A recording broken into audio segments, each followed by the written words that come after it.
ناظرین، ایک گاؤں کے بارے میں بیان کیا جاتا ہے کہ جہاں قدرت کی بے پناہ نعمتیں تھیں، اللہ پاک نے وہاں لوگوں کو مالا مال کیا ہوا تھا۔ ایسی نعمتیں کہ جن نعمتوں کو دیکھ کر انسان اکثر مغرور ہو جایا کرتے ہیں۔ وہاں پر کچھ مسلمان تھے اور سب سے بڑی اور بری بات یہ تھی کہ وہاں کے تمام لوگ کافر تھے، اور کفار اپنی دولت پر بہت فخر کیا کرتے تھے، کیونکہ ان میں ہر ایک انسان بہت دولت مند تھا اور ہر ایک کے پاس بے بہا پیسے تھے، کسی کو پیسوں کی کمی نہ تھی۔ وہاں کے سردار کی ایک اکلوتی بیٹی تھی جس کو سردار بے پناہ پیار کرتا تھا۔ اس سردار کی بیٹی بے پناہ مغرور، ظالم اور گھمنڈی تھی۔ وہاں پر غریب لوگ صرف مسلمان تھے۔ تمام کافر ایک دوسرے کی مدد کرتے تھے، لیکن مسلمانوں کی مدد کرنے والا کوئی نہ تھا۔ وہاں پر انہیں کوئی دیکھنے والا نہ تھا۔ سردار کی بیٹی کو کالے جادو میں خوب مہارت حاصل تھی، اور وہ جادو کی وجہ سے وہاں پر رہنے والے غریبوں پر ظلم کیا کرتی تھی۔ تمام مسلمان اس سے بہت پریشان تھے۔ وہ لوگوں کو غلام بناتی، مزدور بناتی، اور اگر ان میں سے کوئی اس کی بات نہ مانتا تو ان کو قیدی بنا کر وہ اپنے اشاروں پر نچایا کرتی تھی۔ اس بستی میں اکا دکا مسلمان تھے جن کا کوئی بھی حال نہیں پوچھتا تھا، کوئی بھی ان کو بچانے والا نہیں تھا۔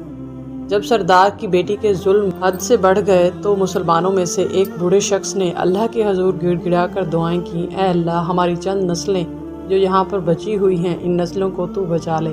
یہ سردار کی بیٹی، اس نے ہمارا جینا دشوار کر دیا ہے۔ یہاں کوئی بھی انسان ہمارا حال نہیں پوچھتا، اور نہ ہی ہمارے پاس مال و دولت اور نہ ہی ہمارے پاس جسمانی طاقت ہے۔ یا اللہ، ہمارے لیے کوئی ایسا بندہ بھیج جو نہ صرف طاقتور ہو بلکہ اس جادوگرنی یعنی سردار کی بیٹی کو بھی ہرا سکے۔ اللہ رب العزت نے اس بوڑھے کی دعا کو قبول فرمایا اور یوں اس جگہ ایک اللہ والے کو بھیج دیا، اور وہ اللہ والے ایسے ہی بستی میں داخل نہیں ہوئے بلکہ ایک دن کچھ عجیب واقعہ ہوا۔ ان کافروں کا سردار جنگل میں سیر سپاٹے کرتے ہوئے نکل رہا تھا۔ بڑی شان سے وہ چلتا ہوا سفر کر رہا تھا۔ اچانک ایک زہریلا سانپ اس کے سامنے آیا۔ اس زہریلے سانپ نے قریب آ کر اس بادشاہ کو ڈس لیا اور وہ بے ہوش ہو کر زمین پر گر پڑا۔ اس کے جو ساتھی تھے، انہوں نے جب اپنے سردار کی یہ حالت دیکھی، ایک زہریلے سانپ نے اسے کاٹ لیا ہے، وہ فوراً اسے اٹھا کر گھر لے آئے تاکہ اسے بچانے کے لیے کچھ کیا جا سکے۔ اس لڑکی نے اپنے باپ کی جب یہ حالت دیکھی تو آس پاس کے بڑے بڑے حکیموں کو بلایا، لیکن عجیب بات یہ تھی کہ لاکھ کوشش کے باوجود زہر نکالنے میں سارے ناکام ہو رہے تھے، اور زہر تیزی کے ساتھ اس کے جسم میں پھیلتا جا رہا تھا۔ لیکن اس وقت وہاں ایک درویش کی آمد ہوئی۔ ایک اللہ والے وہاں پر آئے۔ انہیں تو اللہ پاک نے اسی مقصد کے تحت وہاں بھیجا تھا۔ اس اللہ کے ولی نے سردار کے گھر پر پہنچ کر دروازے کو کھٹکھٹایا۔ نوکروں نے پوچھا کہ تم کون ہو؟ تمہیں کس سے ملنا ہے؟ اس اللہ والے نے کہا کہ میں نے سنا ہے کہ یہاں کے سردار کو سانپ نے ڈس لیا ہے۔ نوکر کہنے لگے کہ تمہیں کیسے پتہ چلا کہ انہیں سانپ نے کاٹا ہے؟ تم تو ہمیں اجنبی لگتے ہو اور ہم نے تمہیں آج تک یہاں نہیں دیکھا۔ اس نے کہا کہ میں مسافر ہوں، خبر ملی ہے کہ یہاں کے سردار کو ایک زہریلے سانپ نے ڈس لیا ہے اور کوئی بھی اس کا علاج نہیں کر پا رہا۔ نوکروں نے کہا کہ تم کون ہو؟ اللہ والے نے کہا کہ میں حکیم ہوں اور میں ان کے علاج کی غرض سے آیا ہوں۔ وہ نوکر اللہ والے کی حالت کو دیکھ کر ہنسنے لگے، کیونکہ آپ نے پھٹے پرانے کپڑے پہن رکھے تھے اور دیکھنے سے بہت غریب معلوم ہوتے تھے۔ وہ نوکر کہنے لگے کہ اتنے بڑے سردار کا علاج کرو گے؟ ارے یہاں تو اس کے پاس بڑے بڑے حکیم بلائے گئے ہیں۔ ہمارے سردار کے پاس پیسوں کی کوئی کمی نہیں ہے، اور تم جیسے غریب سے وہ بھلا علاج کیوں کروائیں گے؟ درویش نے کہا اگر تم چاہتے ہو کہ تمہارے سردار کی جان بچ جائے تو پھر مجھے اندر جانے دو۔ وہ غلام کہنے لگا ٹھیک ہے، ہم اندر جا کر ان سے اجازت لے کر آتے ہیں۔ نوکر اندر گئے اور سردار کی بیٹی سے کہا کہ باہر ایک کوئی غریب آیا ہے، کپڑوں سے فقیر معلوم ہوتا ہے لیکن کہتا ہے کہ میں سردار کا علاج کروں گا۔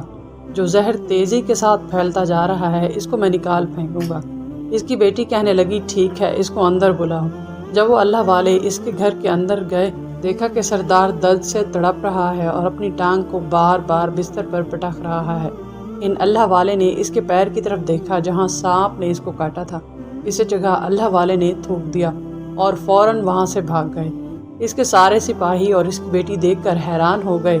یہ بھلا کون سا دیوانہ ہے، کمرے میں آیا اور علاج کرنے کی بجائے اس جگہ پر تھوک دیا جہاں پر سانپ نے کاٹا تھا اور بھاگ بھی گیا۔